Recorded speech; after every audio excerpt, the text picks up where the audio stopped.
Bom dia, meus diletos amigos.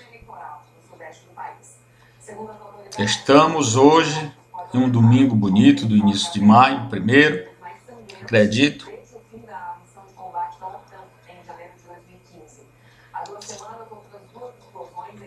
Retorno aqui a essa tribuna política para falar novamente de sucessão presidencial ou das eleições gerais deste ano de 2018.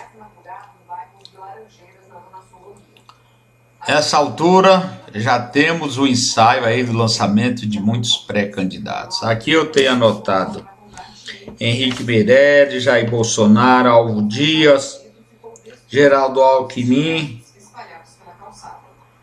Joaquim Barbosa, Ciro Gomes. Deve aparecer outros aí que serão insignificantes para o processo. Nessa nominata, acredito que teremos em um deles o futuro presidente da República. Fala-se agora na formação da chapa, na adição do vice, que é obrigatório em todas as chapas. Eu já adianto daqui que seria muito difícil uma chapa dessa, encabeçada por um desses que eu acabei de mencionar, ganhar uma eleição hoje no Brasil sem a participação altaneira de um vice bom do Nordeste. Aqui nós não temos praticamente, vamos dizer, Geraldo Alckmin, Jair Bolsonaro, Álvaro Dias, Alckmin, Geraldo Alckmin, Joaquim Barbosa, Ciro Gomes. Não temos nenhum nordestino aqui. Nenhum nordestino. O que mais poderia parecer nordestino é o Ítalo paulista, Ciro Gomes, que é lá de Pindamonhangaba, como ele mesmo chama, de Pinda. Aliás, Pindamonhangaba está aqui muito bem representada, né, nessa nominata de candidato a presidente da República. São dois de Pindamonhangaba, Ciro Gomes e Geraldo Alckmin. Não é? De forma que estão mesmo aí, quer dizer, em busca dos vices na chapa para a presidência da República. Agora, eu acredito que essa chapa, a chapa vencedora, na chapa vencedora, deve estar, eu digo assim, deverá estar um vice do Nordeste.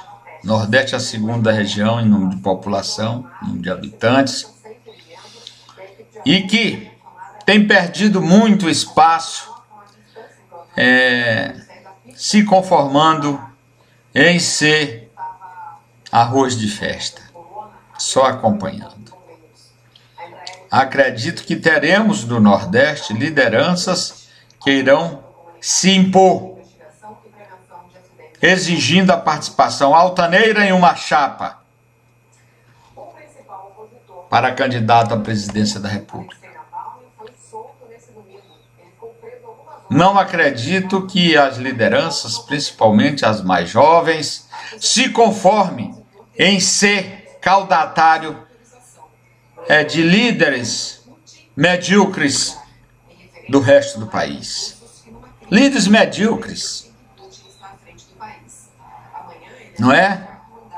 Então nós temos pessoas, temos homens públicos no Nordeste, na região Nordeste, capacitados para ser mesmo candidato forte à presidência da República. Não é? Temos sim.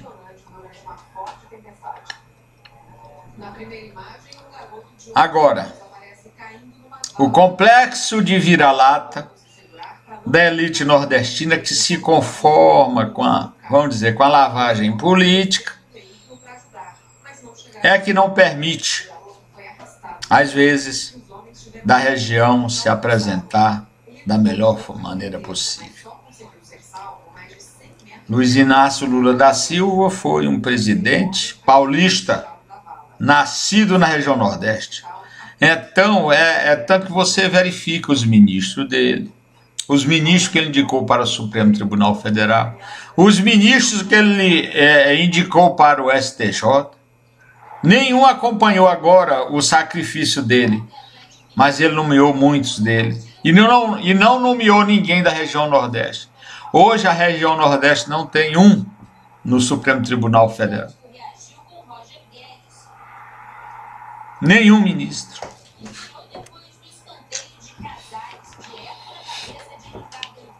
Isso não pode acontecer. Na região Nordeste tem muitos juristas bons. E sempre teve representado no Supremo Tribunal Federal, no STF. Mas nós estamos falando, minha gente, da sucessão presidencial. Dentre essa nominata que acabei de falar, nós temos dois excelentes candidatos, no meu modo de ver.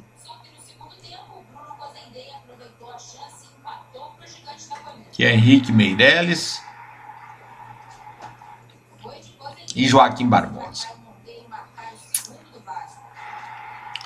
Joaquim Barbosa, principalmente pelo valor moral, pela independência que ele teve enquanto ministro do STF, um homem que fez a persecução penal na época do mensalão, de forma altaneira, de forma justa, não perseguiu ninguém, foi uma voz da justiça que agiu como um juiz de fato e de direito naquele episódio do mensalão. E não teve ambição para ficar no tribunal, no STF. Ele ainda teria lá, segundo dizem, mais uns 12 anos e mais 5, 17 anos, porque aumentaram para 75 anos a permanência de ministros no STF, que a vitaliciedade terminaria aos 70 anos e agora aos 75 anos. Então ele teria 17 anos ainda para ficar no Supremo Tribunal Federal, mas não quis, simplesmente pediu aposentadoria. Agora muitos se agarram ali como se fosse a última tábua de salvação. E ele está aí apontado, sem ele pedir, sem ele se lançar, está aí apontado como um pré-candidato, já sendo um nome muito forte. E eu acredito que será, se ele for candidato. Agora, meus amigos, temos também a candidatura de Henrique Meirelles, que não é para se desprezar. Henrique Meirelles foi um excelente presidente do Banco Central na gestão do Lula, do ex-presidente Lula, e está sendo um excelente ministro da Fazenda agora, na gestão do presidente Temer. Está recuperando o país. Ele e a equipe tiraram o país da recessão, acabaram praticamente com a inflação, estão começando a geração de empregos tão necessária. Não é na velocidade que queremos, porque para desfazer como desfizeram, é fácil. Agora, para construir é que é. Reempregar milhões de pessoas não é fácil. Não é tarefa fácil para nenhum governo. Mas ele mostrou valor, mostrou capacidade. Acredito que se ele for candidato e o povo brasileiro for mesmo justo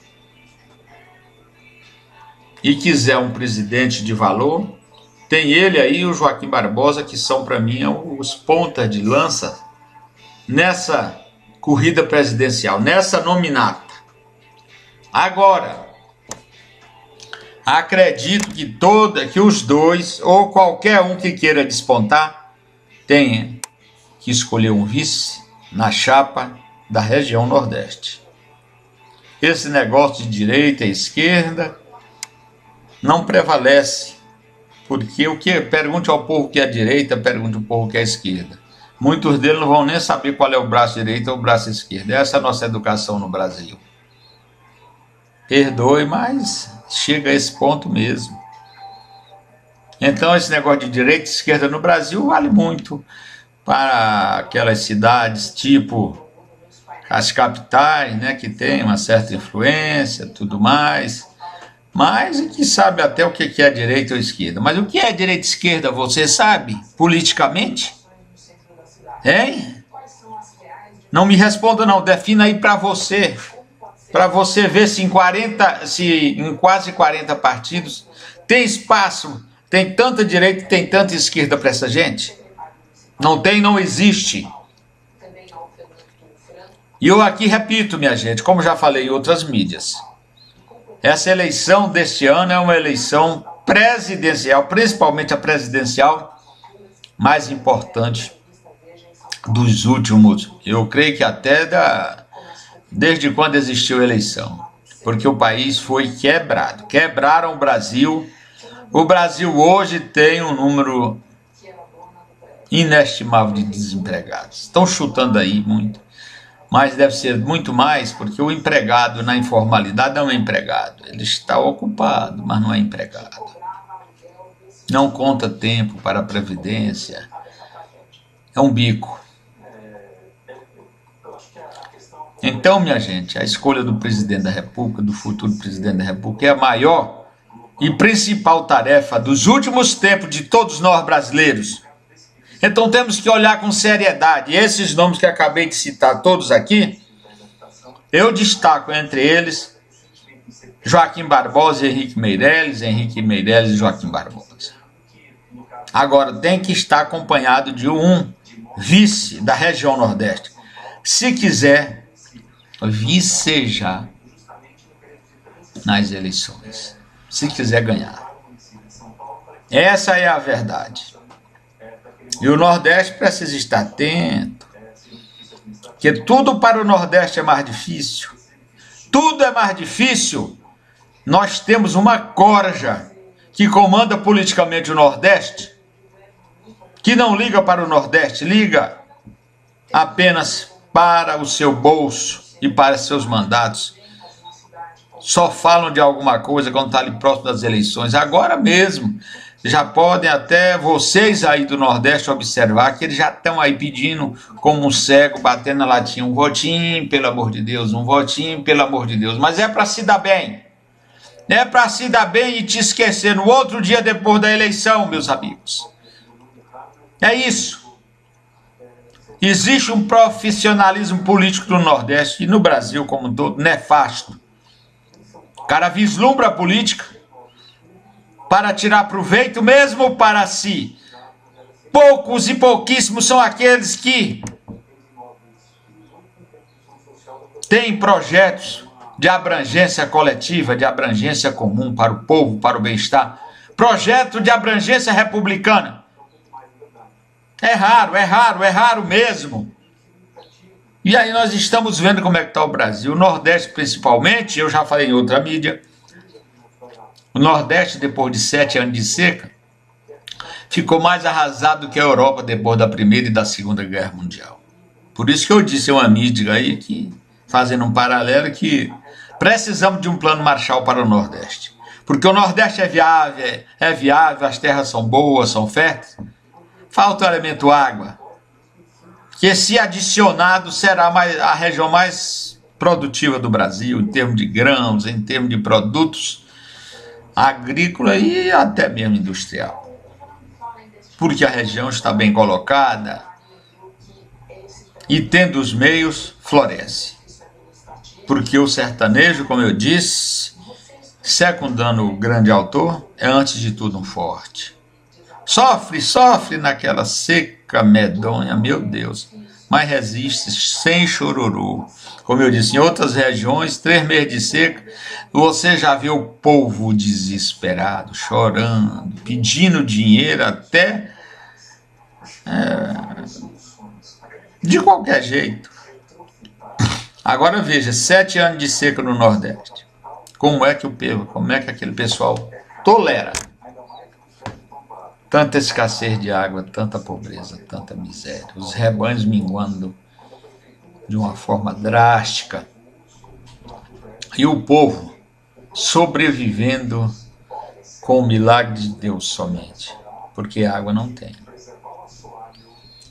Meus amigos, essa eleição deste ano é importantíssima, então vamos todos votar no sentido de tirar o Brasil do abismo em que foi lançado. O Brasil é viável. Essa equipe econômica do presidente Temer, encabeçada pelo ex-ministro da Fazenda, Henrique Meirelles, recuperou os fundamentos da nossa economia. Estamos num momento mais propício. Agora nós temos, como se diz, uma traição do governo republicano americano. Porque os republicanos não são muito de fazer intervenção. E o Donald Trump está fazendo a intervenção, está prejudicando o Brasil, principalmente nessa questão do aço. Ele quer recuperar nos Estados Unidos indústrias irrecuperáveis, porque segue aí um padrão americano da competição mesmo. Então eles não foram competitivos, estão saindo. Então não tem milagre aí intervencionista que vão salvar. Não vai. Essa iniciativa dele de intervenção é uma intervenção que não faz parte do programa do partido dele. Isso, se fosse os democratas, até era aceitável, mas de um republicano isso aí está muito fora. Foi um ponto fora da curva. Mas isso é possível porque ele nunca foi um político. Ele foi um franco atirador que soube interpretar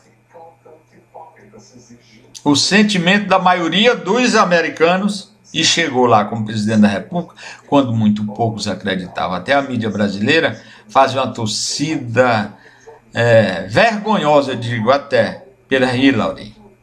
Trazia aqui o ponto de vista dela como se tivesse uma eleição no Brasil, eles fazendo campanha desavergonhada para um lado, quando que a imprensa tem que ser imparcial. Meus amigos, voltando à sucessão presidencial, como já disse, temos que meditar muito antes de votar, porque é um ato de grande responsabilidade da cidadania, esse voto que vamos dar para presidente da República. Então, meus amigos, eu faço um apelo aqui dramático. Vamos escolher o melhor para o Brasil. Não o melhor para a nossa visão, que às vezes é muito curta, mas o melhor para o Brasil. Vamos escolher um presidente que tem uma visão condoreira, uma visão altaneira para governar esse país, no sentido de olhar para o coletivo, para o povo, para o país, do Piauí ao Rio Grande do Sul. Não é? E nós precisamos de reformas urgentes para equilibrar as contas do nosso tesouro, tanto a dívida pública interna como a externa. E são coisas sérias que tem que ser feita em reforma logo, porque não adianta empurrar com a barriga, não adianta adiar. Porque mais cedo ou mais tarde vão ter que ser chamados à razão para resolver os problemas.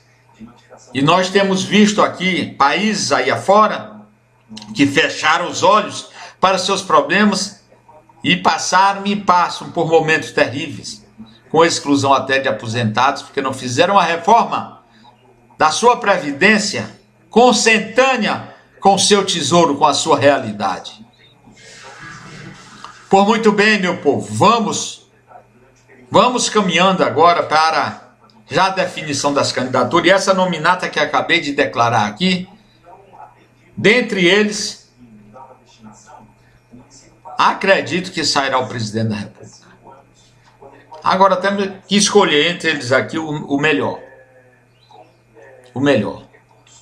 Eu tenho certeza que você aí e eu aqui temos para nós a certeza daquele que será o melhor candidato. Nessa esperança, meu amigo, de fazermos o melhor para o nosso país, para a nossa pátria, eu deixo essa palavra aqui, amiga. Amiga, não para agradar nem A nem B. Os dois candidatos que eu destaquei é porque, no meu entendimento, são efetivamente os melhores.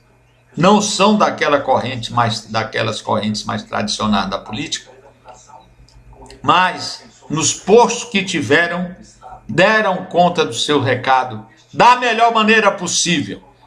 E é de homens assim que o Brasil precisa para comandar o seu destino.